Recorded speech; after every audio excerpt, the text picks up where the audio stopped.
So today it's a special episode of Overcome by My Testimony. I am with a young lady who is a mom, entrepreneur, advocate, business owner. What else? A little bit of everything. Like a jack of all trades, master of none. Because I'm here for the community. You know what I mean? So, sister, wife, friend, a little bit of everything. Yeah. And we're going to talk about her journey of motherhood and how that journey of motherhood led to other things in her life. So, what was your journey to motherhood? Did you always want to be a mother? My journey to motherhood has been one of a kind. I can start there. I didn't always want to be a mom. I always wanted to be the cool, rich aunt. Because moms are always on the front line. But then I guess when I think about it, like in the aspect of like my jobs in life that I've had already, I've always been on the front line. So no, in the beginning when I was younger, I wanted to be the rich traveling aunt. Mm-hmm. But now I'm in it. I wouldn't trade it for the world. Okay. For sure.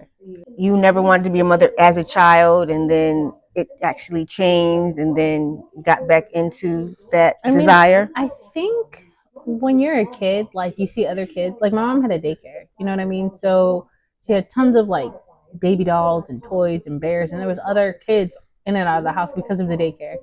So yeah, you play, you know, but no.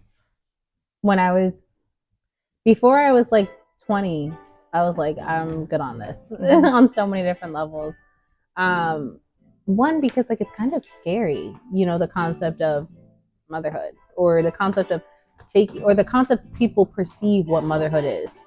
Motherhood itself is not scary. You just have to show up every day. But no, not until like I saw myself doing it with someone who it made sense doing it with, you know, because I come from a single parent household. So I didn't want to be a single mom, and a lot of my aunts,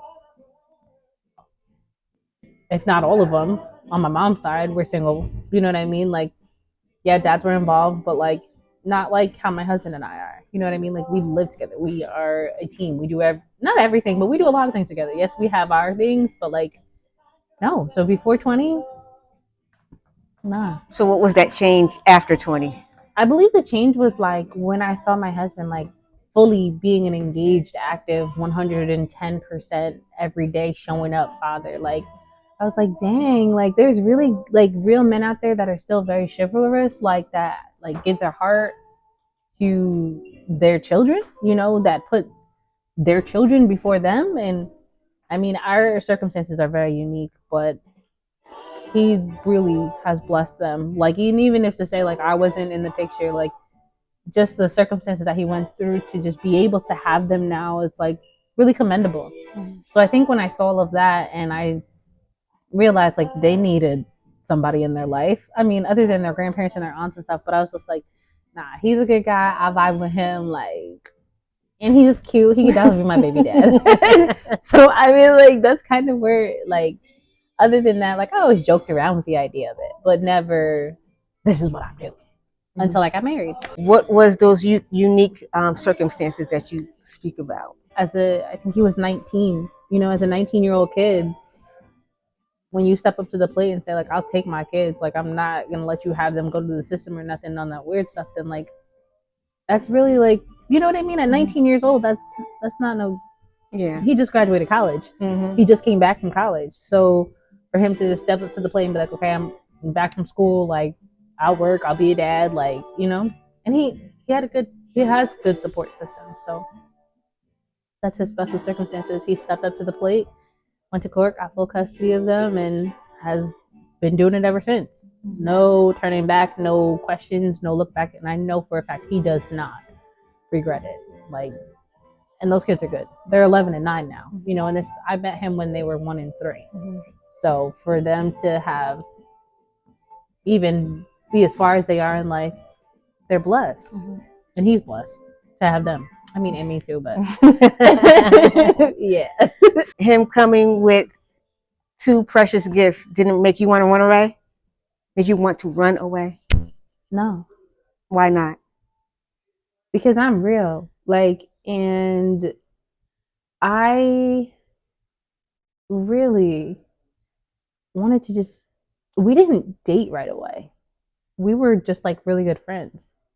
And I think after us hanging out more and me getting more accustomed to the kids and stuff like that, because there definitely was a time where, like, when I first met him, I was like, oh, let's go out for your birthday or whatever. So we went out, and I was like, we were talking on the way, I think coming back, and I was like, I can't be nobody's mama. Like, I don't know what you think this is, but I don't know. I'm not built for this. And he's like, nah, like, you're great with them. Like, trust me, like, if I had any question or any doubt, then I wouldn't even have you around my kids. And I knew I was feeling him, but you can't be feeling half of the, you know what I mean? It don't work like that. So we worked through things over the years. There have been times where I questioned my parenting ability because I questioned my fertility. Like, does it make me more of a woman if I bring forth a child? Does it make me more of a mom to the two kids that we already have in our home if I bring forth a child? And I realized over the years it doesn't. A parent is a parent is a parent is a parent. It doesn't matter. Blood, non-blood, like if it's your aunt, your grandma, that is your parent, they're taking care of you, that's your parent because they've stepped up to the plate to do the job. Did you, after you guys got together, what was the conversation about bringing in life into this world together? I don't think we had any, to be honest. Mm-hmm. We got together. He proposed after a year. We waited another year to plan the wedding and go through marriage counseling, premarital counseling. So after all of that, like, it was kind of like, because we were both still young. I was 21, he was 22. So we weren't even really thinking about expanding a family. I think we were just thinking on the realm of like, okay, like, you make me happy, you make my heart happy. Like, how can we grow together in love, excuse me, and figure it out the rest along the way. And that's kind of what that's what we still do to this day. Because no one is perfect in love. No one can, like, his parents have been married for years. They're not perfect. You know what I mean? Like, I know plenty of people who've been married for tons of years, or people who aren't even married. No one's perfect, and everything takes its time to try to figure out. So that's where it's at. I interviewed my father 2-3 years ago, and he talked about my parents' journey about having children and not being able to, but it just not happening. So the way he put it is that they were practicing procreation. That's a good way to put it. But in them practicing procreation, nothing happened. Mm-hmm. And then they No, I think that's a really good and way to then put it. when they were in recreation, it did happen. So is that your story? That you're No. that it happened there when you first got pregnant? Was it from you trying, or was it just from you playing? Honestly, we had just got married, and I mean, what do married people do? You know what I mean? You consummate the marriage. So when we consummated the marriage, we were good. Like, we were golden, I think, for the first year. So by the time it was our first anniversary, our first wedding anniversary, I had found out that I was pregnant. So I wrapped it up and I gave it to him, and I said, like, hey, I have something for you. And when I gave it to him, he was really excited, and it was good. You know what I mean? Like, we weren't sad, but we weren't also happy. But we also knew we weren't in a predicament to have an expanding family in the place that we were in at that time. Small type 2-bedroom is not realistic space. Babies take over more so than the big kids. Like, yeah, but no, I think it was just we were really in a good place at the beginning of our marriage, like still honeymoon phasing. You know what I mean? So it just made it easy when we found out, like, okay, I'm with it. You with it? I'm with it. I know I got you. We're good. And when you have someone like that, someone in your corner, there's no question in your mind, like, am I going to do this for this person? Because it's not just for them, it's also for you. It's a healing thing. It's bringing you guys together on a whole different spiritual level. Yeah. Well, you said you weren't happy. You weren't necessarily happy, but you weren't necessarily sad. What is that middle ground? With the pregnancy? Yeah. Can you explain that? Because pregnancy is an area of unknown. No pregnancy is one like the next. It doesn't matter how many babies you've had or haven't had. It doesn't matter how many family members you have that have had kids. No pregnancy is like the next. So I think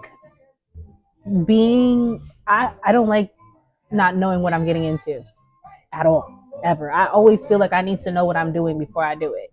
Um, so that's the not being happy. But the being happy was like, okay, I finally get to do this. Like I can. Usually it's like, oh wait, I can't get pregnant. Okay, I can get pregnant, and then it's like, oh shoot, I'm pregnant.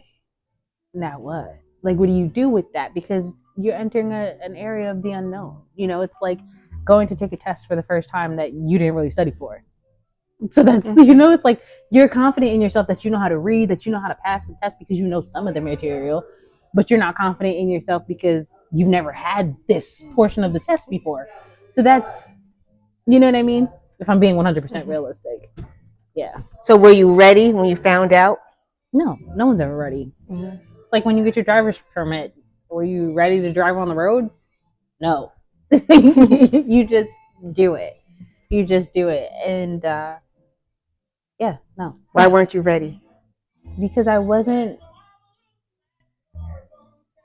I feel like if I was where I thought I should have been in my head at that time, like not a small apartment, you know, not working as an EMT, things like that, I feel like I would have felt emotionally ready if I had, like, at that time, a bigger savings, or like if I just had access to different information, if I'm being honest. But that's pretty much it. So what was that first pregnancy like? I was sick. First pregnancy was interesting because I didn't know what to expect. I literally would eat something and I'd get sick every day. Um, Literally, I could only survive off of fruits and like carrots, like just veggies, and fruits. So it was pretty okay. It was smooth sailing for the first 15 weeks. And we told everyone at Christmas time. We wrapped up the sonogram. Everyone was so excited for us, you know. And then, well, not everyone. We just told our immediate family because in pregnancy it says like you should like wait a certain amount of time before you tell people, like, so you can get out of the gray area. Excuse me. So when it was January, like 26th or something like that. I don't know. It was the last week in January. And I was home. I had a meeting at the bay, which is the ambulance bay that I worked at the time. And when I was driving down the street, my car spun out and I got like entrapped in like a snowbank. After like wiggling the car, whatever, I finally got out. Went to the meeting, was late to the meeting, went home. By the time I got home, went to use the bathroom. I was on the phone with my cousin, and I looked down and I saw blood, and I was just like, "I'm pregnant. I shouldn't see blood. Like, that's just, you know what I mean?" So I was like to my cousin, "I'll call you back." I called Chris, and I was like, "Hey, what's up?" I tell him what's the problem, and then he's just like, "Okay, just call the doctor." So I'm like, "Okay." So I called the doctor, and they're like, "Oh yeah, how far along are you?" I was like, 16 weeks. They're like, "That's fine. You're still in your first trimester. 16 weeks is not your first trimester. That's second trimester now." But they weren't paying attention to me, if I'm being honest with you. So they're like, "That's fine. That's normal. That happens all the time." They're like, "We can't do anything today because it's pretty late in the day. But if you really feel like you need to be seen, then go into the emergency room. If not, then you can come in tomorrow morning first thing, and we'll run a scan." Okay. Went to sleep that night, and I couldn't sleep. To be honest with you, I was very uneasy. I was nervous. I was anxious because I didn't feel the baby move. I didn't feel the baby move for a while. And I kept telling Chris, "I don't feel the baby move. I don't feel the baby move." And he's like, "Well, like, you're going to the doctor in the morning. Like if there's," and I had a fetal Doppler. So I was listening to the baby's heartbeat At throughout the home. night. But then the next morning when I got to the hospital for them to check me, there was no heartbeat. The midwife came in and she's like, "Hi, I'll do a scan." Da, da, da. She couldn't tell me because she's a midwife. So she had to go get the higher up doctor. He came and got me, and he was just like, I'm sorry, there's no heartbeat. And we didn't really know what to do because I didn't know anybody personally who've experienced, or I thought I didn't know anybody who had experienced this. You know what I mean? So I just, I cried. Like, I didn't have words to say. And honestly, in certain aspects between all of my losses, I still don't have words to say because those are things that I'm still healing from. I'm just keeping one foot in front of the other, if I'm being honest with you. So they gave us some options, and they were like, you can do a DNC, which is a dilation and a curettage. So basically, what they do is they go inside and then they remove the rest of the baby's remains.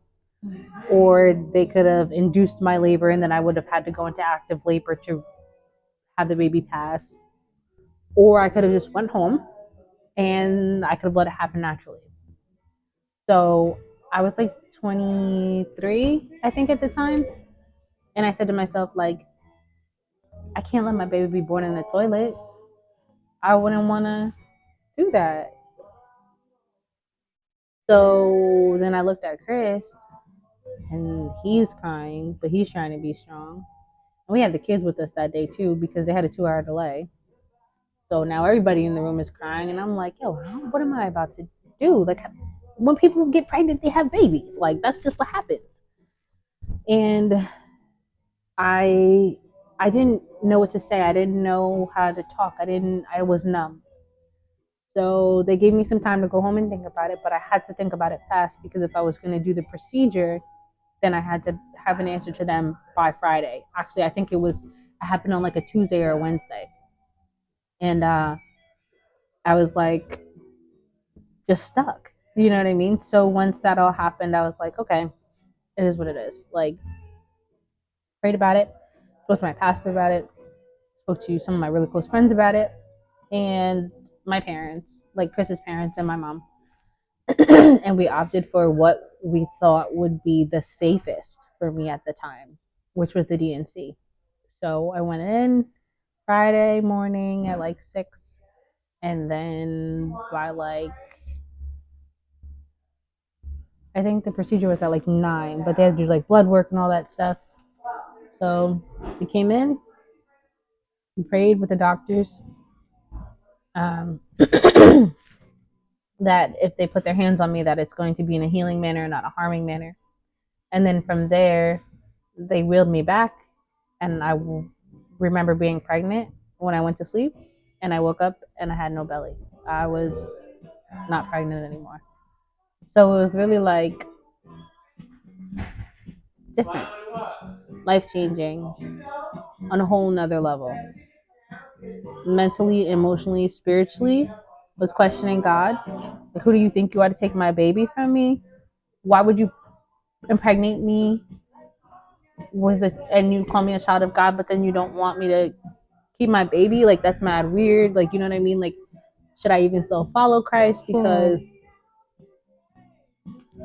you know what I mean? If you're bringing children into the world, God don't be hurting kids, you know? And these are all the things that are running through my head. So that was the first pregnancy. That was, we did the DNC February 1st. It was like 2019. So you found out you were pregnant in 2018? November of 2018. Okay. Mm-hmm. And then, so I was like 4 months pregnant. Yeah. I was 4 months pregnant, like to the day. And then that was the first pregnancy. Mm-hmm. And you said losses. Yes. So we've experienced 4 losses. And I say we because it wasn't just me going through it. You know what I mean? A lot of people just kept checking on me, but it's like Chris was hurting too. Like, these are his babies as well. Like, these are the hopes and dreams that he's waiting to experience with his wife now. You know, not a baby mama, his wife. So the second one, we had moved from that apartment to a bigger apartment, but it was a 2-bedroom still, but it was a bigger 2-bedroom. And in the process of moving, I had found out that I was pregnant. And I said, like, okay, we waited too long to tell everybody. We're going to tell everybody early this time. Because I waited like till I was past the 13-week mark for the first pregnancy. So now here I am.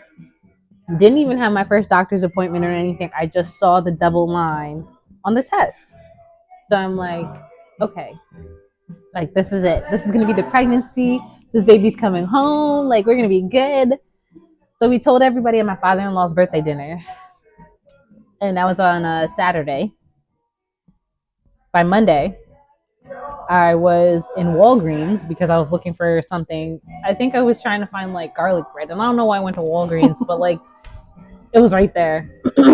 And I was miscarrying in Walgreens in the bathroom. So from that, I was just like, all right, God, you really don't like me. Like, you really don't like me. Like, and I've been a good, faithful servant to you. But I just fell back into my dark place. I made an appointment and they confirmed that we had lost that pregnancy. So that one was like really short-lived. It didn't matter if I had a belly or not. It didn't matter if I saw a sonogram or not. It was the fact that I saw the 2 positive lines that told me you're about to be a mother. And that was, so like I said, that we did the D&C in February. Then that was July of the same year. You got pregnant again. Yes. So then I was like, okay, like I'm not even gonna stress it. Like I don't want to keep doing this. So between February and July of 2019, again, was there that procreation through playtime or This now playtime, wasn't playtime for me anymore. Or were you trying to get pregnant again? Now that now I know that I can have a baby.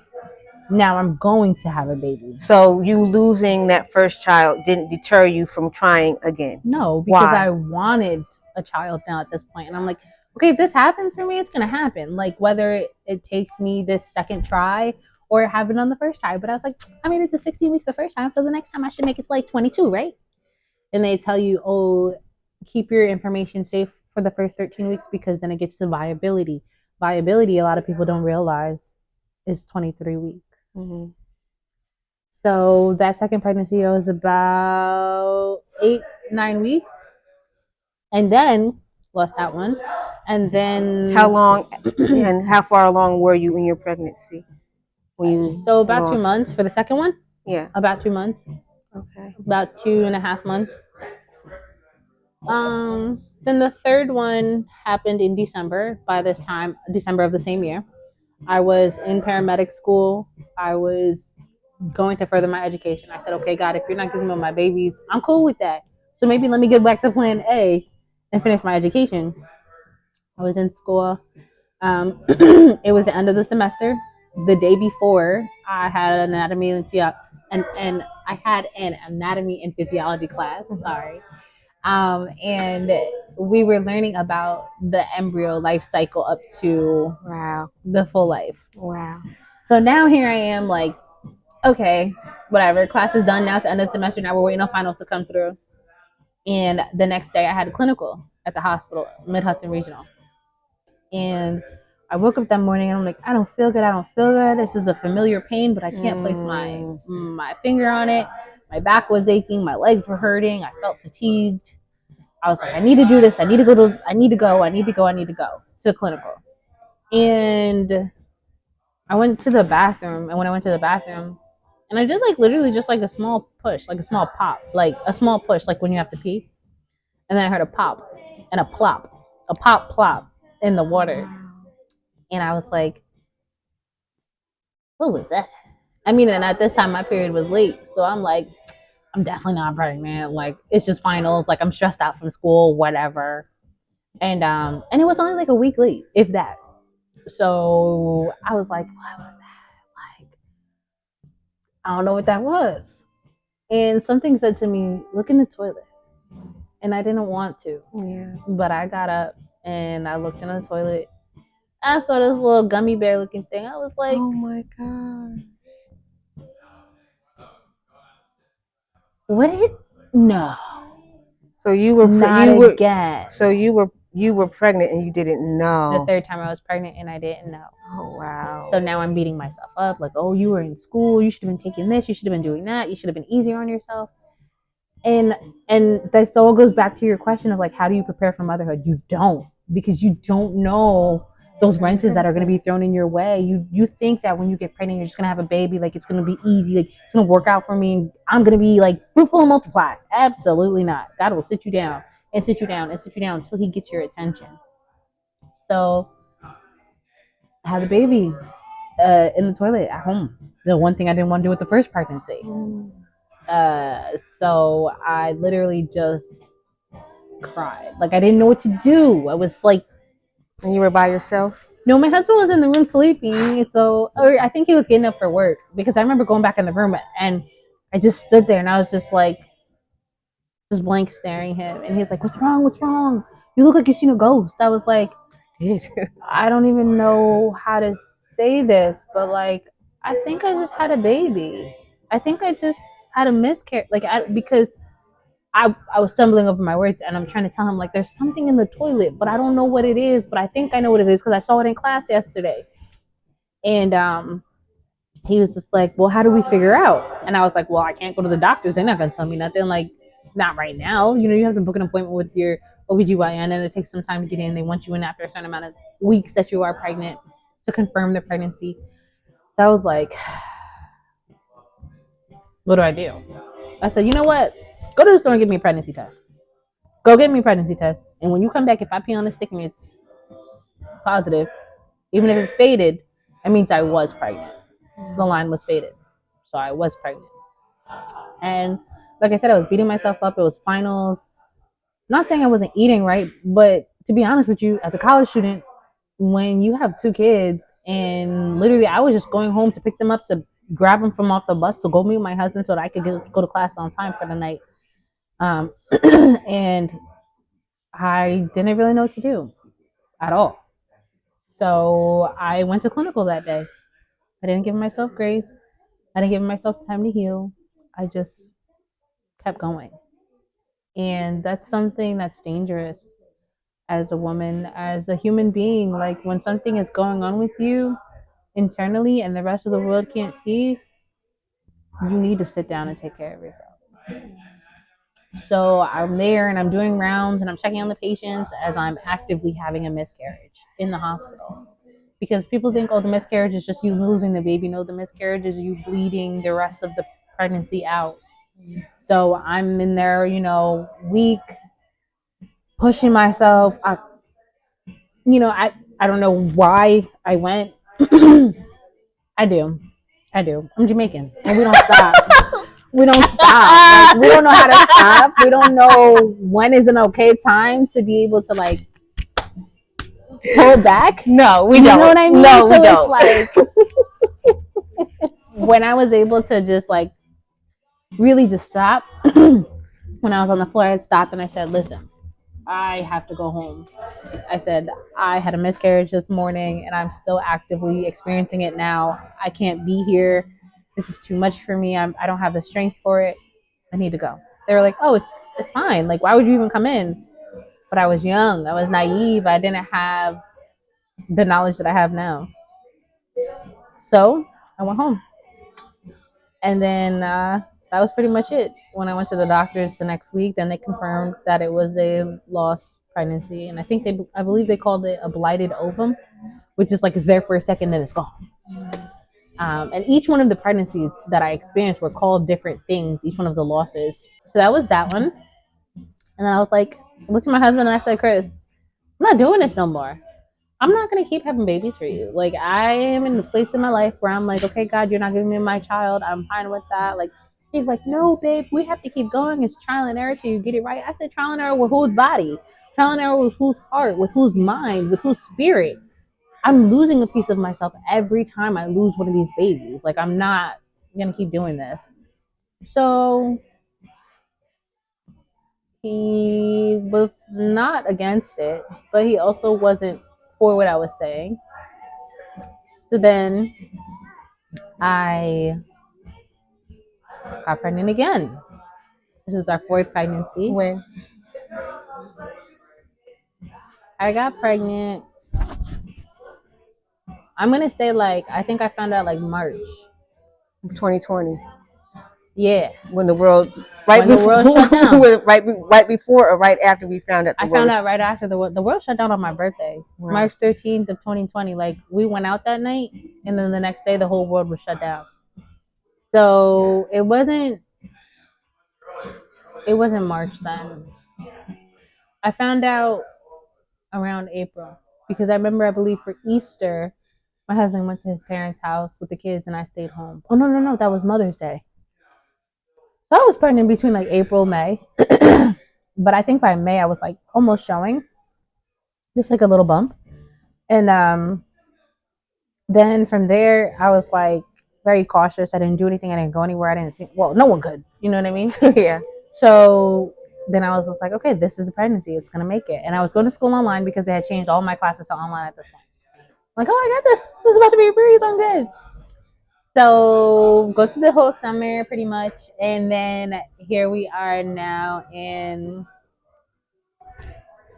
it's July, and we were planning my gender reveal. My cousin had went to Pennsylvania to get fireworks for the gender. Everyone had outfits, food was cooked, everyone was ready. I ended up waking up that morning in a lot of pain. I'm sorry, I'm skipping a piece of the story. We go back, and there is a piece of I go to see my maternal fetal specialist, and she tells me that my cervix is now funneling. So basically, like our cervix is supposed to be closed like this, but my cervix was open like this from the inside out. So the baby was coming down, and nothing that they could do hypothetically would save the baby or my cervix from fully opening and dilating. So they gave me, excuse me, a pill. I believe it was progesterone. She told me to take progesterone, and then when I went home and I took it, the next day I was in immense pain. Like couldn't walk, kneeling over, crawling to the bathroom, couldn't stand up straight, and I was experiencing what was contractions. But at the time, I didn't know what contractions were because I never had an active pregnancy. So after experiencing that, I was like, okay, what am I gonna do? So I ended up calling the on call, and they were like, well, are you hi Quicket, you want to say hi? Well, are you drinking enough water? Are you this? Are you that? They were trying to make it seem like I wasn't doing my part, and I'm like, listen, I'm pregnant.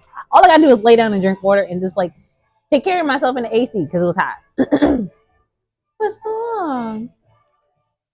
Hi. Hi. Oh, what's the matter with the baby? Hi. Hi, handsome. Hi, question. Hi, handsome. So, excuse me. So then I went to the hospital, and I called my coworker called me. He's like, "What are you doing? You need to go to the hospital and get your cerclage, which is a stitch on your cervix, which is what I have to get during my two last pregnancies. I had to get to keep the baby in because my body goes into active labor once the baby gets too heavy. My body just releases the baby. So once I went to the hospital, I was like, "Oh, this is gonna be good. Don't worry, y'all. We'll still have this party tonight. I'll be back." I went in. So this was the day of my gender party. reveal. The exact day. So you said what smells so good? It's right here. You can come over here and smell any of this stuff. You're okay. Just be careful of don't knock it over. But okay. So when I went, they had me in the triage for labor and delivery for 8 hours by myself. Because Chris couldn't come inside. I was experiencing excruciating pain. This was during COVID. And this was during COVID. Excuse me. I was experiencing excruciating pain, and it was crazy, to say the least. After they finally decided that they were going to keep me, they let Chris come upstairs, and he came upstairs. And when he came upstairs, then he ended up staying in the room. He couldn't leave the room. But Chris is a slick guy. Like he left the room like about 5-6 times. Because during COVID, they wanted you to swab for negative, and if you're negative, then you stay in there. And if you're gonna stay longer than a period of time, then you're allowed to come out, but not really. So he would leave the room on shift changes so that the nurse that he told he was leaving already wouldn't know that he left already. So he didn't have to take a test. Slick guy. And that he didn't get kicked out of the hospital too, like because we weren't supposed to be leaving the room. So after they finally let him upstairs, and this was like he was waiting in the parking lot for 8 hours, like I said, waiting for them to tell me to say, okay, you can come in now, whatever. So in the waiting period, I told him, I was like, listen, they're not gonna let you in right now. How about, just go grab a bite, go do something. But he was nervous and he didn't want to leave me, so he stayed. So we finally got inside. My maternal fetal specialist came over. She scanned me and she was like, you're gonna have this baby in less than 24 hours. And I'm like, what the heck? Like, this is my gender reveal day. Like, I bought in. Everyone has new outfits. Everyone has the food is done being cooked. Like, we're supposed to do fireworks in a few hours. I can't be here. I need to go to my gender reveal. So, long story short, didn't make it to the gender reveal. I was talking to my best friend on the phone, and we've been best friends since we were like 6 or 7. So, like, well over 20 years now. And when all that was said and done, she said, like, listen, you're not going to be able to find out the gender of your baby the way that you want to, but you will be able to experience me telling you the gender. And I was just like, what is it? And I knew that if I was having a son, I was going to name him Gabriel because it means God is my strength, and God is my strength on so many different levels. So I named him Gabriel. And she was like, it's your Gabriel. You got your angel Gabriel. So immediately I'm on the phone and I'm crying. And she's in Germany because she was in the military at the time. So she's a nurse in Germany. And I'm crying, I'm bawling. And she only knew because when I went to my appointment, the tech told her when I went to the bathroom. Because I always had either her or Chris on FaceTime. So the tech told her. And I was just like, I was happy, And I was like, God, I know you're going to do it for me. Gabriel is your archangel. He protects all the children. And you know what I mean? Like, I was just like, it's happening. It's happening this time. Even if I have to stay in the hospital for the night, because they were like, if you can make it to 24 weeks, because I was like 19 weeks and 6 days. I was 20 weeks. I was 5 months pregnant. If you can make it to if you can make it to 22 weeks, if you can make it to 23 weeks, his life is not viable. So we can't save him, is all they kept saying to me. And I'm like, how are you telling me his life is not viable if you told me that if I make it past 13 weeks, then all of a sudden I'm in the viability zone? No, it's not. So from there, I lost a lot of myself. So when I was in the room, it was about like 11:30, maybe almost 12. And I had like crazy back pains again. I'm like, these pains are too all familiar. So you telling me all them times I was feeling cramping, I was in active labor, and I didn't know. So I'm feeling the pains, and I'm like trying to catch my breath. I'm crying, trying not to cry, listening to gospel music, talking to Chris, watching TV, trying to do a little bit of everything to get my mind off of it. Couldn't help but keep going to the bathroom back and forth because I was feeling so much pressure on my lower pelvis area. So I'm like hunched over. I was like, all right, cool, whatever. There was a point in the night where I was just like, God, I can't do this anymore. My body is tired. My mind is tired. Like, I give you full control over the situation and just cover me. That's all I can say is cover me. Whether if you needed to take my child or, just like reset my mind, just cover me. Because I know that if I don't make it, then I can't bring forth another child. But if I do make it, I can either bring forth another child or live to tell my story. Like it was to the point where like my fever was spiking. So I was going now into infection because of how long I was pregnant and, things were happening. So I was like, all right. And it was like after I said that prayer, like things just started picking up like immediately. Next thing you know, I'm calling, the nurse comes in, and when she comes in, the doctor comes in, they're rolling all their carts, and they're like, oh, his head is right here. He's already coming. But when I'm pregnant, my water doesn't break when I go to have babies. I don't know why, but my water doesn't break. So the doctor came in, and he was already in the sac, in the birth canal. Like he was just, you know what I mean? So the doctor broke the water, and he came the rest of the way. And I didn't see anything, so I didn't see anything like as I was delivering, but Chris did. So that for me, like just watching the look on his face and me feeling everything was enough for me to say like, all right, after this pregnancy, like if I really do want to have kids, I have to seek some serious help. Like I can't just like my body's not like everybody else's body, and that's okay. But I have to be okay with that. So it was August 1st, 2020, and he was born. And the nurse, her name was Pam, she was such a sweetheart. She looks at me and she's like, "Are you gonna hold him?" And I'm like, "Hold my baby? Like, hold my dead baby at that? Like, why would I hold my dead baby?" And she looked at me and she said, "Listen, all he's ever known is love. So the same way is all he's ever known is warmth and love is the same way you give that to him when he's on the outside, so you could see him off because this is going to be your last time seeing him, like in the physical presence." And I just sat there and I was just like, okay, that's fine. I'll hold him. And they handed him to me, and I remember sitting and looking at him like I actually have a picture Chris took of me, and I just have this confused look on my face, like, what do I do now? Like, where do I go next? Like, how do I heal from this? Like, I just gave birth to a dead baby. Like, but he wasn't dead when I gave birth to him. I saw him take his last breath. So that was hard because, like, he was out and then I had him in my hands and they cut the cord and then I saw him, like, So he was small like that. he was tiny. He was, like, small like a banana, Oh, wow. like the length of a banana, like a big banana. Mm-hmm. So he had small hands, small feet. His whole finger just like wrapped my pinky, like in because he had big hands for being such a little guy.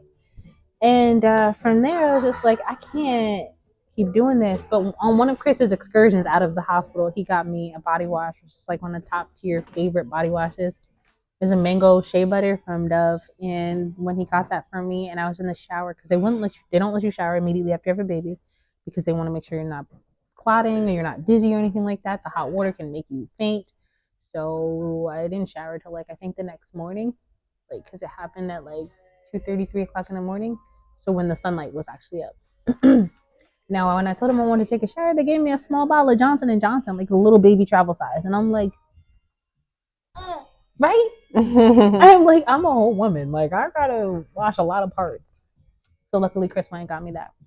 And when I was using that, like, I'm a scent person. Like, any good scent, anything that smells good, like, it kind of grounds me. It, like, resets my experience of whatever I'm experiencing in that time. And when I took a shower, I'm a Pisces. Like, I'm not really big on the, like, signs and not like that, but I'm a Pisces. I'm a water lover. So I was in the shower for a long time and I'm washing myself and I smell everything and I'm like, you know what? Thank you, God.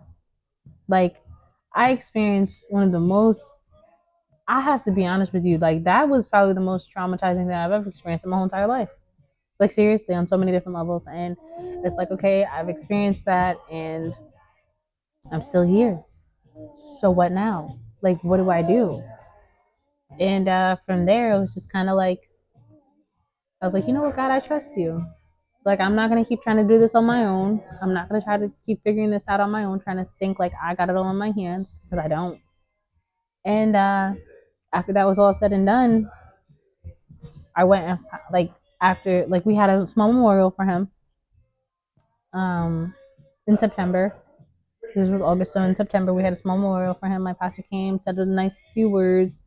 We had some like biodegradable lanterns and that could go in the sky, like fire lanterns, and then we had biodegradable water lanterns that you could light a candle and put in the water. So where we were gonna go to have the gender reveal, we went to do his memorial.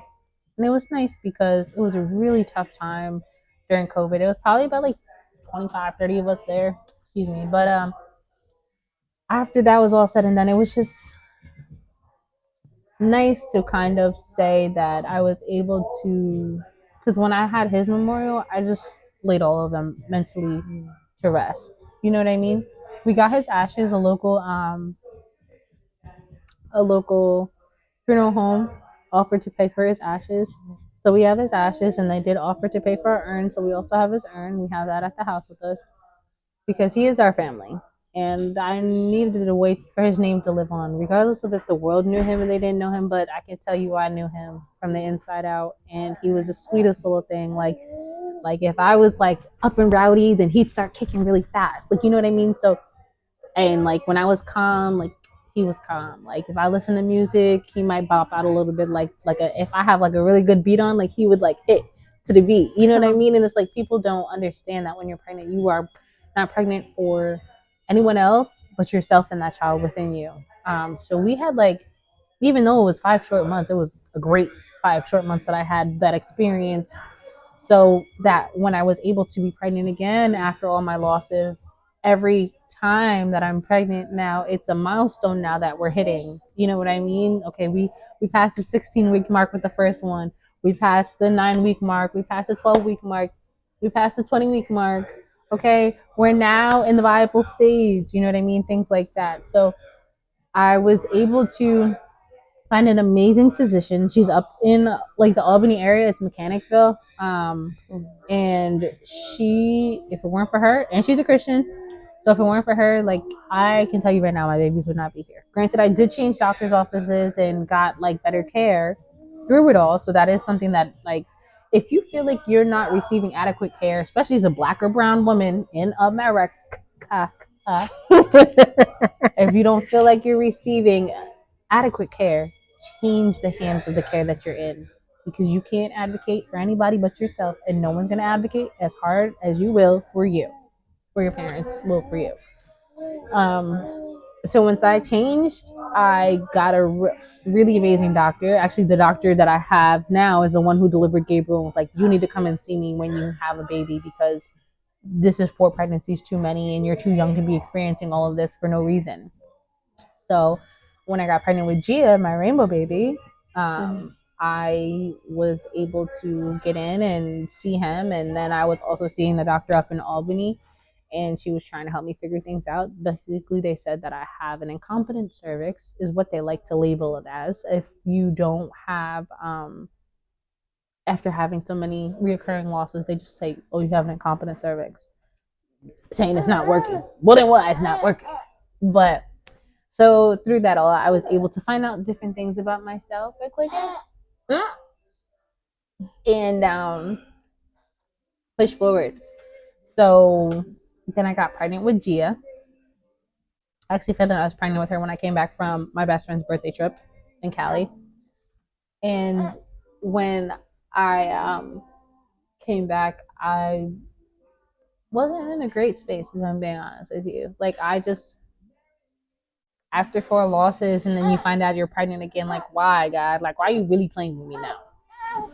So I said to myself, okay, I guess I'm gonna do this. Like I have no choice. Like I told you, I don't believe in abortions. Like that's just not me.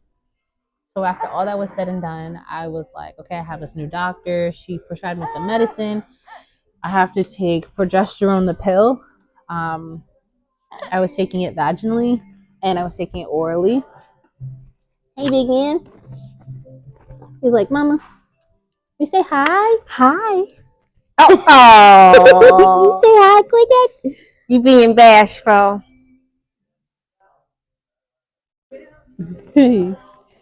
So then I also had to take, at the time, progesterone shots. And when I had to take the progesterone shots, those go in your glutes and they hurt like crazy. So as I'm taking the shots, I'm like literally, Kristen, she's not even bothering you. I'm literally just like, come. I'm literally just like in pain because I had to do the shots in my butt cheeks twice a week. And the needle's like this long, and Chris had to do it for me, and he's not medically trained. Like he went to culinary school, and by trade of his whole life he does construction and carpentry and all that stuff. So now you got this big old man doing shots in my butt cheek, like, oh no. So after all that was said and done, we went in for a cerclage, which is the stitch around my cervix with Gia. They wait till you're about like between 13 to 15 weeks because they want to make sure the pregnancy is viable. And you go in, they give you like a spinal, and they like numb you from the waistline down, and then they tie your cervix. Like they use a needle and go in and out in like a clockwise motion around your cervix, and then they pull tight and they tie it. I actually have both of their strings. And then from there, I literally was able to hold a pregnancy. And at 37 weeks, so from when I found out I was like 9 weeks up until 32 weeks, you have to take this medicine. And then I took the medicine, took the shots, and then they still wanted me to take the progesterone orally up until I was getting ready to deliver because they didn't. 32 weeks is still too early. So 35 weeks is when they really wanted me to stop taking that medicine so she could come naturally. At 30, was it 7? I think I was 37 weeks when they removed the cerclage. And once they removed the cerclage, 6 days later, Gia came. So it was a very wholesome experience, a very eye opening experience that you can do anything that you want to if you believe, and if you believe that God is a waymaker, that if you trust the people that He has in the corner for you in your life and the plans that He has for your life. Um, and God is the author. We just tell Him what we want to do with it. You know what I mean? And whether He says like, "Oh, that doesn't really fit to who I think you're meant to be," because I always knew I wanted to be in the medical field. I always knew that I wanted to work with like children and moms because I feel like women don't have a voice many times. So I said to myself, okay, how can I make this conclusive? So before I had Gia, I actually started a organization, which is what I have now, Gabriel Body Scrubs. And I literally just needed something to be able to bring awareness to something that I was going through that I knew other people were suffering from but didn't know how to talk about it. So before I had my daughter, I started Gabriel Body Scrubs in commemoration of my son because I wanted a way for his name to live on. But all the while, the main message behind it is to tell people to continue to take care of yourself while you're going through things. Because if you don't, then you can't really get through that thing because you're always going to be stuck. You know what I mean? So once I was done, it started with a coffee scrub. Like, that was my first scrub. And I was like, man, everyone needs to feel this great. Like when they get out the shower, they need to feel empowered. They need to smell good. Their skin needs to be moisturized, all in the same breath. Like who literally has the time to go to the spa as often as we'd like to? So then my thing is like, why not bring it home with a sugar scrub or like, you know, give yourself a little bit of extra self-care. Self-care is like the ultimate thing that we have in this world to say like, okay, I'm still grounded to being a human while sometimes pulling away from the everyday like crazy life. It's okay to like be in a boring path for a minute. It's okay to sit out on something sometimes because guess what? Life still keeps lifing. Every one of those experiences that I've had taught me no matter where you're at in life, don't stop. Even if you're hurting, because guess what? The world's going to keep going on around you, but you do have to take a moment to rest and reset, but get back up and keep pushing forward.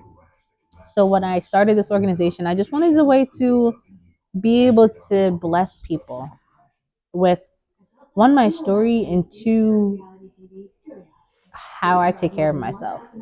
So I sell the products, and what I do is I get a portion from the product and then I give back. Like this basket here, if there was a parent that you've experienced that has experienced loss, I would give them a basket like this, and it has all self-care products in it, you know, like majority of my stuff, and then other things too that I personally feel like that would help someone feel good in their journey of loss or needing to feel acknowledged when they're experiencing a difficult time. And then thus came so it was Gabriel Body Scrubs, and then I had Gia, and I'm like, wow, like this is real. This can really happen for me. And then after I had Gia, I was just like, I want to do more. I want to do this because I was still working for like other people at the time. Are you done? Are you done? When I was working for other people at the time, I ended up realizing that there was so much more that I could be doing for the community. And with doing that for the community, I was able to expand myself emotionally, mentally, physically, and and then become a doula in the process and be able to have my give back program. After I had Gia, like shortly before I found out I was pregnant with Christian, I went and opened another business, which is it's not a non for profit, but I don't take any profit from it whatsoever. Um, at least at this time, I don't know if maybe down the line I will, but right now I just quit it. Don't be like that, Bev. He's like, Mom, you don't cover my face at home, so what are you doing? So I started like the sister organization called Love Gabriel. So the first baby that we had, we like the first pregnancy that we had, I called it Baby Love. So then I took Love and then Gabriel, and I made just Love Gabriel. Like when you're writing a letter to someone and you write like Love Rashawn, you know what I mean? So that's where the gift baskets go through Love Gabriel. And then Gabriel Body Scrubs is my for profit so that I can do all that I do for Love Gabriel. I have blessed, I can't even count the amount of families that I've blessed, but I've shipped to Idaho, I've shipped to Virginia, I haven't shipped personally to Jamaica, but I had people bring things down to Jamaica for me. I've helped people right here in our community. I have helped people beyond our community, and my goal is to continue to help those people. Between Dutchess, Ulster, Orange, anyone that needs it, I'm here for it. Because at the end of the day, like it's nice to feel seen when you're experiencing such a difficult time. So let's talk about the products you do have. Okay, so let's start with the beginning products. So I have it started with the sugar scrubs. So I have sugar scrubs. So I have 5 kinds. Right now, I did just pull from the shelf over there cucumber mint, which is a great scent for this season, but it is weird in here because the temperature is so hot and cold. So that one is one that has to be regulated in cool areas, like a refrigerator is really great for that one. I use all natural products, like all natural products in my products. So like coconut oil, raw sugar, brown sugar, vanilla, cinnamon, things like that. Speaking of cinnamon, I have the newest scent that just came out in December called Celebrate. And with Celebrate, I figure, no matter where you're at in your life, good, bad, or indifferent, you should take that time to celebrate you because no one does. No one takes the time to celebrate those small wins. Like, oh, you got a full tank of gas today? Okay, that's a celebration. You know what I mean? Um, and then I have Glow, which is a really great seller. Glow has turmeric, aloe vera, fresh ground orange peels, great for skin toning, dark spots. And then I have coconut coffee, which is if you're like a coffee person, you like to wake up in the morning, you need like a extra push. I would say that coconut coffee. And coffee is great for tightening skin. It's a natural collagen. And then I have my favorite is cocoa brownilla. So it's like a yummy sugar cookie. You sit back, relax, you use the scrub in the shower, you come out, put some fuzzy socks on. That's really my vibe with cocoa brownilla. Other than that, I literally have, did I say all 5? Coconut coffee, cocoa brownilla, glow, celebrate, and cucumber mint. Yep, that's all 5. And then I have 2 massage candles that I recently came out with. So I say massage candle because you light it, and when you light it, then it turns into a massage oil, which is really cool. I have calming rose, and I have an unscented, but the unscented does smell like a light coconut scent. And then I have body oils. This is like a natural all infused. It has like 5 or 6 different oils, like sweet almond, jojoba, olive, um, and like 2 other kinds that are in there that I melt together, and it's really great for like maintaining the moisture of the skin. What you? You okay? You okay? So then I have the lip balms and the lip scrubs. And with the lip balms and the lip scrubs, they're great Mother's Day gifts, 2-in-1. I mean, all this stuff is great Mother's Day gifts, Father's Day gifts, all year round gifts because it's self care. You can never get enough self-care at any time of the year. So the lip scrub is lit because you can rub, scrub, take off the dead skin, and then after taking off the dead skin, then you can maintain and moisturize with lip balm, which is a vibe. And lip balms smell like chocolate. We call them chocolate high. And then I have these types of baskets, which people can purchase for their loved ones, not knowing that if you purchase a basket, then it also blesses other people with baskets. Honestly, every product that I have blesses other people. I also have necklaces like for survivors. I have necklaces for rainbow moms. I have bracelets like healing bracelets. I have amethyst, which is like a protective stone, reminding you like no matter the difficult time you have support during your loss and people who love you. I also have baskets for kids in the store because a lot of times people don't realize when you experience a loss, it's and you have children, it's not just you experiencing the loss, it's the family as a whole. So children need to feel seen and heard and understood while they are experiencing those losses right along with their families. Um, and then scrub gloves because they go well hand in hand. But I do have some new products coming out. Like I'm currently working on some bath bombs. Currently working on some hand. They're called lotion bars, which is not typically heard of, but it's really the season. Like it doesn't matter. We live in New York. There's 4 seasons here. At any given moment, especially us as Black people, we get ashy. You know what I mean? So it would be cool to have like a nice little, little circle, and you can just rub it on your hands right quick. And as you're rubbing it, then it melts. So you can just take it and just rub the bar down your leg, and it's just moisturizing. So once that is done, I'm going to continue to expand on ideas. I also have mystery bags in store that I have to restock for the kids. It has like little products that are kid friendly, and then like little toys, like little tchotchke toys.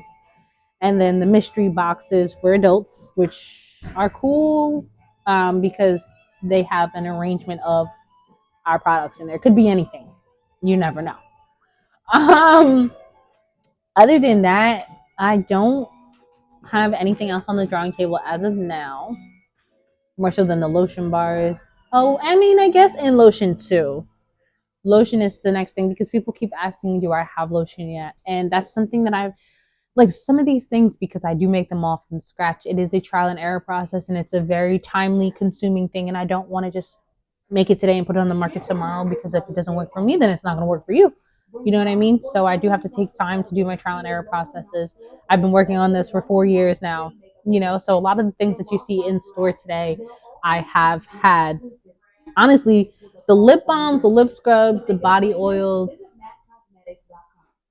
and the candles are all new to the line since December. I also have keychains in store. Mom of an angel, dad of an angel. We also have shirts that are on the website. Everything is Gabriel Body Scrubs. So you want to find us on Instagram, Gabriel Body Scrubs. TikTok is not Gabriel Body Scrubs. TikTok is my name, Loretta Cherry Ann. But Facebook and it either has Love Gabriel or Gabriel Body Scrubs. So they coincide. But other than that, like I have a little bit of everything for everybody. Like nice one-stop shop. So, do you consider yourself a mother of 6? It's actually more than 6. Oh wow! Because our 4, right, that we have here on the Earth side, and then the 4 that we had. Well, a bio mom of 6. I don't know. I really don't know because I don't. That's a good question, and no one's really ever asked me that. I do not count my angel babies out. It would be 8 in total. So could I see myself being a mom of 8 kids? Yeah, because I'm a cool parent. Like we really just vibe, like me and my kids. Like they know I don't do disrespect. They know I don't do lies. But once your chores are done and you chilling, I'm chilling. You don't want to give me no back talk. We cooling. Like I'm not stressing it. Other than that, honestly, that's a good question. And now I believe I will start considering myself as a mom of 8. You know what I mean? 4 earthly and 4 in heaven. Because that is something that I would like to commemorate and just like really carry on so people really understand the lingo behind it. That's my biggest thing, to try and show people that they have voice when they feel like they don't have a voice. Right, Quentin? So, do you want to become a mother? Do you want to become a mother of more than 8? Eventually, So maybe one more. So you do want more kids? Yeah. And I feel like that's such a weird question. Like, you know what I mean? Because people are like, do you want more kids? And I'm like, I could say no. And then if I have another kid, and then you're going to come and turn around and be like, oh, you said you didn't want more kids. Well, why is that your business? Do you babysit? Do you bring me a diaper? Like, do you come wipe my kids behind? Do you wipe their snotty noses or anything? Like, so I've been being honest more recently. Like, do you want more kids? I would like more kids because people look at me and they're like, oh, you got 4 kids. That's a lot of kids. I have 4 children, but by love, I have 2. And by blood, I have 2. So if I could give my husband, honestly, he's a great father. I'm not going to hold you. If we have a house that can fit, like, I might be dragging it with 15, but if we got a house that can fit all of us, you know what I mean? Then I would definitely, I can say one more for sure. Maybe twins. So I can just be like, all right, I'm done for real. But I would definitely do it again. Definitely. He's little, and G is 2. Oh, look at that face. You know? And it's like, they just hang out. So I can't even be mad at it. And the fact that I have now created a life for myself there that I can bring my babies to work. I just went and got pizza for my daughter. She could eat it on the go. I can have meetings on the go. I could bring my kids with me if I have to. You know what I mean? I take it nothing for granted. Not the experiences that I've experienced, not the setbacks because they were set up for my comebacks. Because if you told me 4 years ago when I started Gabriel Body Scrubs I was going to have a store, I'd have laughed at you. I'd have been like, no, I'm not. Like, why? Why would I have a... Okay. You know, because this was my hobby. This was my side job. Like, I had a main job. I was working on an ambulance. Pigeon, what are you looking for? I was working in a hospital. I was working on the ambulance, and I was also working in a doctor's office in Poughkeepsie. So, yeah, I don't know. So I think that's everything I want to ask for today. Okay. We will be back. Oh, yeah, for sure. We will be back. July is, remind me again? Bereaved Parents Month. And so we will be talking with Loretta again. Maybe we can make it a roundtable discussion. We could definitely do that. If she knows, because I don't, but she is an advocate in that area. So maybe we can get more parents together and have a round table and them talk about their experience with that experience in life. Just a thought that came to my mind as I'm talking to her. I think that would be cool though, because there's actually an event that's coming up in June that I'm going to be head honchoing down in Newburgh for remembering our lost angels. So, and it's not lost because we didn't lose something. It's lost because we did lose something. Like, you know what I mean? Like, I didn't lose my keys.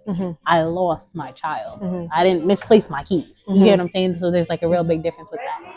But other than that, I'm grateful. And I'm here for it. So whatever you got, whenever you need me, let me know. All right. Is there anything else you want to say that my questions did not provoke you to say? No, I think you're pretty spot on. Okay. I mean, I feel like for not having questions. Like, I feel like honestly, the reality is just like keep taking care of yourself. Keep understanding that there is a way out of no way. Keep believing and keep trusting that God is real. I mean, and if you're not a believer, that something is real out there in the universe that's looking out for you. And just give yourself grace and trust the process of where you are in your life right now, that it is made for greater than where you are. Just believe that God is bigger than what we see and feel in our daily realm, and know that miracles do happen. Like, for real. Like, my children are walking, breathing, living. I mean, he doesn't walk yet, but he's a miracle. You know what I mean? Like, because after Gia, I didn't expect to have another baby. And I found out I was pregnant. I cried. I was scared. I said, she's still a baby. She had just turned 1, and I found out a week later. And it has been nothing short of amazing being a mom to 2 under 2. People are like, oh, it's so scary. How do you do it? I don't know. That's my answer. The grace of God. I just trust that I'm going to do right by my children, and I'm not going to let him walk around looking piggy headed and crazy. You know what I mean? Like I would take care of my babies, like point blank period, all four of them. Like, and the bigger kids, it's easier too with them now because I had all that time with them to instill that love and that self care is the best care, and you should trust yourself and trust God and just be true to who you are. That now that's what they walk and live by, and they're only 9 and 11. They're still learning, you know what I mean? But like now that I've instilled that in them, myself and my husband, we've instilled that in them. They can now turn around and instead of just my husband and I instilling it in them, they can instill it in each other, and then they can also instill it in their younger siblings and their cousins and so on and so forth. That's how you build a legacy. That's how you continue to allow your legacy to grow. And this whole thing is a family business. Like if you go on my original website, you'll see my daughter Naya. She was on there selling scrubs from the time she was 7. You know what I mean? And she was 6. So we really been out here. You know what I mean? Like, and Jago's not really into it, but he likes to do like the video recording and the techie stuff. But like Naya, if she's here right now, she's telling you every single scrub, everything, what it's good for, every use in between it. So I'm with it. And like I'm just trusting God. I've taken a leap of faith after last April to take a bet on myself and not keep working for other people and say like, all right, God, like if I'm excuse me, if I'm investing in everybody else, why can't I put that same effort into me and to see where that goes? And this is where it took me. Mhm. So I'm grateful. Well, I thank you for agreeing to do this. Of course. I was touched. You are Thank you. you are Thank you. you are strong. I appreciate it. I do. I do. You are really strong. Thank you. And it didn't take like my strength didn't come overnight. Yeah. You know, it's something that I had to be broken down to build up again, to be broken down to build up again. And I'm not even to say that I'm fully healed. You know, I just know how far I've come. Quit it. What you doing? I don't think I want to ask that. I want to ask that in July. How did it change your relationship with God? How did it change my relationship with God? I can tell you, and you can ask again in July because I'm sure it'll change again then. It made me a believer. How Again. How with loss? Because after loss, you find light. There's always a light at the end of the tunnel. So I was able to find whether I found the light in myself again or I found the light within my marriage. Because I'm not gonna lie, those losses played a toll on my marriage.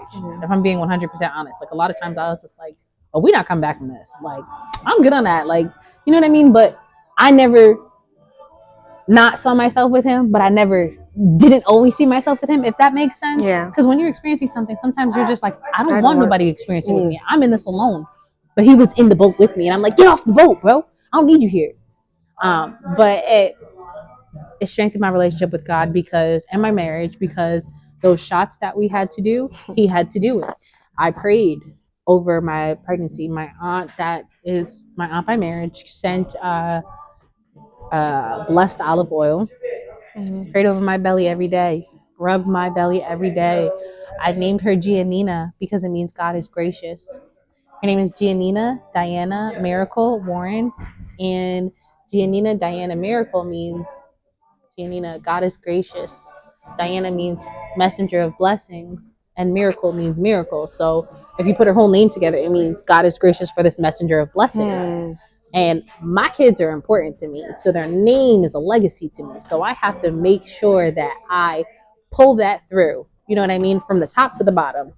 And that's what I did. I literally had no choice. I had a really good friend, not had. She's still my friend. She's like a sister to me. Send me prayer cards for the pregnancy. So I'd read those with the baby every day in my belly.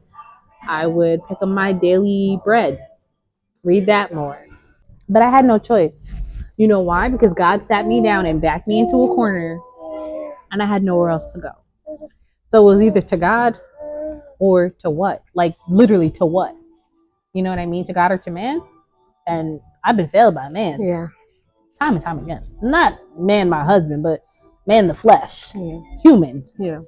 So, you know, I literally said to myself, like, God, you got it. You literally have it. Like, So I sat down for my whole pregnancy with that cerclage. I stayed in that room, stayed upstairs in our apartment. I only left for doctor's appointments.